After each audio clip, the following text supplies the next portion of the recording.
கர்த்தருக்கு ஸ்தோத்திரம். இன்றைக்கி சங்கீத புஸ்தகம் 1ஆம் அதிகாரம் பார்க்க போகிறோம்.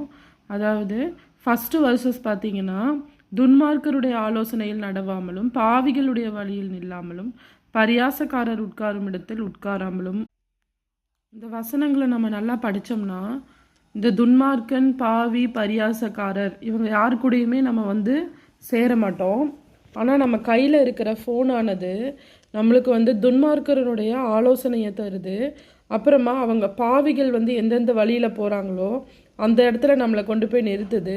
அப்புறம் பரியாசக்காரர் பேசுகிற அந்த இடத்துல நம்மளை உட்காரவும் வைக்குது. இந்த ஃபோன் நம்ம யூஸ் பண்ணாமல் அதுக்கு பதிலாக 2வது வசனத்தில் ஆண்டவர் கொடுத்துருக்காரு, கர்த்தருடைய வேதத்தில் பிரியமாயிருந்து அதில் இரவும் பகலும், வெறும் பகல் மட்டும் இல்லை, இரவுலையும் நம்ம தியானமாக இருக்கிற மனுஷன் பாக்கியவான் போட்டிருக்கு. அப்போது நம்ம இனிமேல் நல்லா பைபிள் வசிக்கணும்.